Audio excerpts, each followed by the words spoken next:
Hello, everyone. Thank you for tuning in for another episode of It's Your Turn Time Contractor Spotlight Edition. My name is Karla Sanchez, and I'm here today with today's special guest, Jarone Austin, and he's an owner-operator in the LA-LB area and the CEO of Austin Trucking. Jarone, welcome. How are you today? Blessings. How you guys doing? Doing great. And let's just start the podcast with your favorite quote. What was it? Can you repeat Oh, it for us? sure, no problem. You know, it's the time of the rain, the time of the rain to be turning and earning. What a great voice. There you go, guys. Bravo. Appreciate it. Let's get, Thanks. yeah, no problem. Let's get started with the round of pre-gate questions. So why don't you go ahead and introduce yourself? We want to know who Jerome is and what role you play in the trucking industry, All right. aside from being an owner operator. Appreciate it. Blessings. My name is Jarone Austin. I'm the second. Um, I'm the CEO. Well, I wouldn't say I'm the CEO, but I'm the second founder of the Austin Trucking. My father started truck driving in, I believe, the late '80s, and unfortunately, he passed away about approximately like 5 years ago. So, where my dad was doing, I picked up where he left off at to continue the legacy to let people know that Austin Trucking is still existing. About like 20, I'm 26 years of age. I've been in the trucking game for about 5 years now. Um, Pretty much, I started in 2016, and I started doing the ports in 2017. I picked off, like I said, where my dad left off at, because I've been down there pretty long. So, yeah, I'm just trying to do that deal, on a daily basis to, make my ends meet, not only for my daughter and myself, but try to make other people happy down there, because it's a hectic environment to work in, but I still love it to this day. Awesome. So would you say your dad is the one that introduced you into the trucking world, or did you have another mentor? I would definitely say my dad, man. I remember the first time I ever went to the harbor. I think it was like in 2000 or 2001, right before the unfortunate event of the 9/11. And I remember he was just like, "Hey, you want to go to work with me one day?" I didn't have any school, so I was like, "Yeah, sure." Just checking it out, and I was like, "Man, this is amazing. You're getting paid to drive and talk to your buddies on the CB.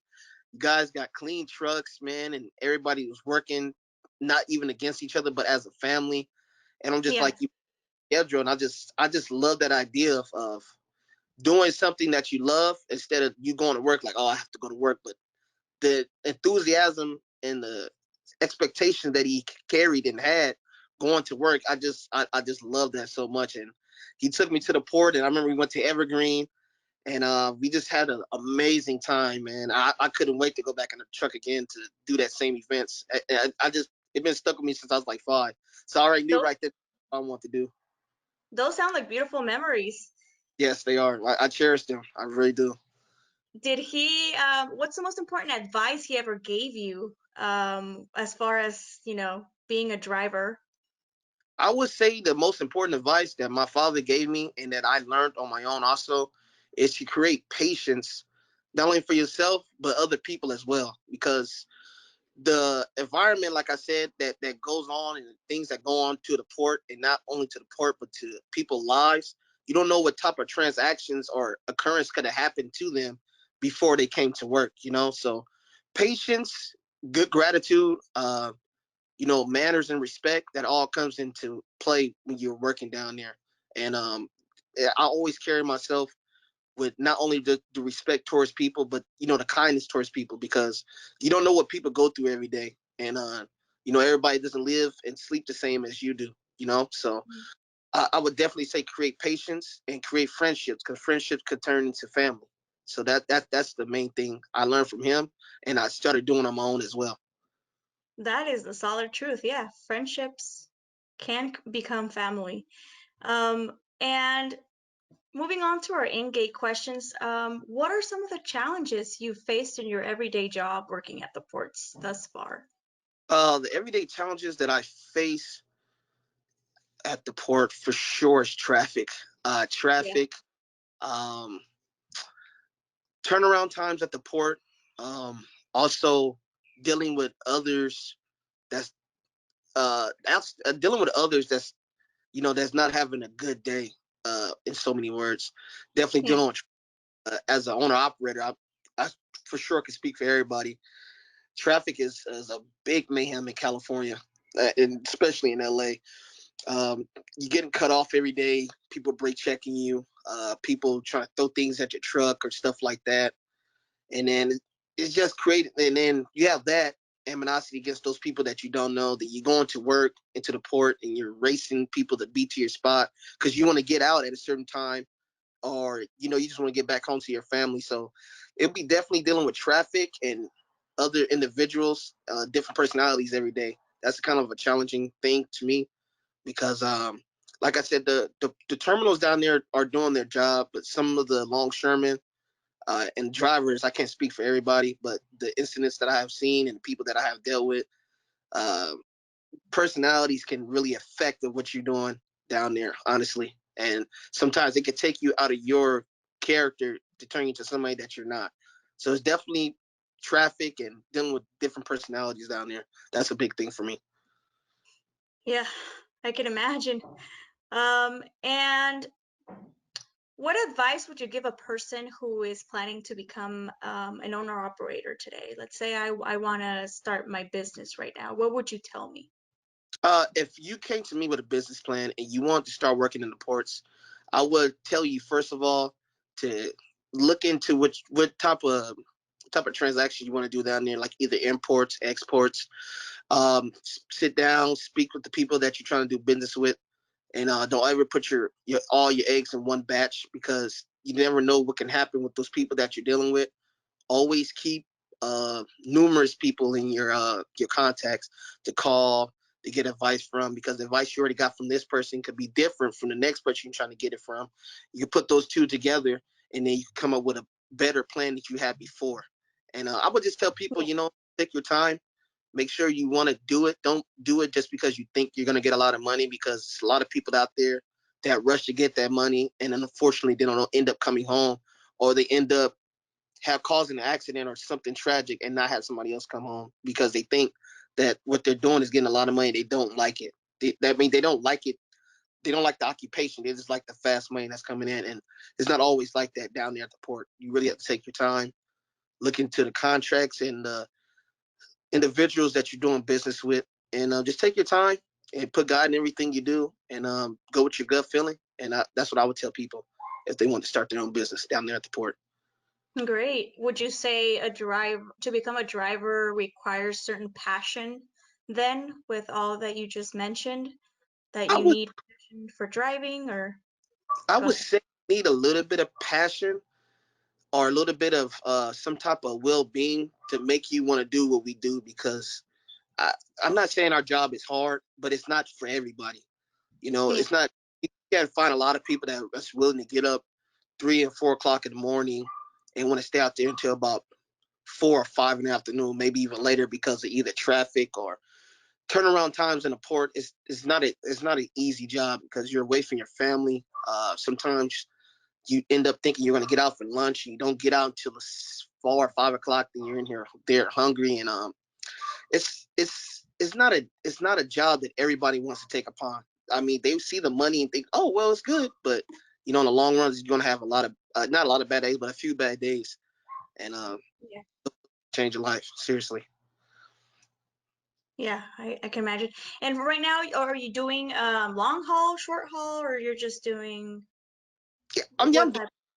I'm sorry. Yeah, I'm doing local work, just from LA to the port, Fontana, Riverside, just local work. I don't like doing long runs on a personal note because I want to be at home every day with my daughter, and not Yeah. only that, I like coming home every day to sleep in my own bed and wake up fresh the next morning and do the same thing, because I believe that if you put in the same amount of work doing overhaul, you can down there make almost close to the same amount of money doing local work if you're Mm. dealing with the right clientele.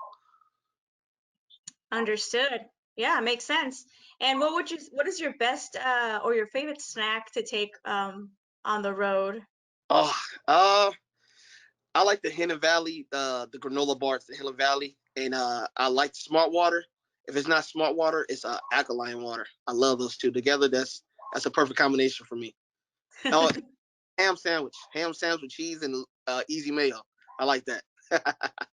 Perfect. And any shout outs you might want to give before we go? Definitely shout outs I want to give. First of all, I want to thank God for putting me in a position and also letting me do this podcast with you. I want to also give a thanks to my dad, even though he's not here right now.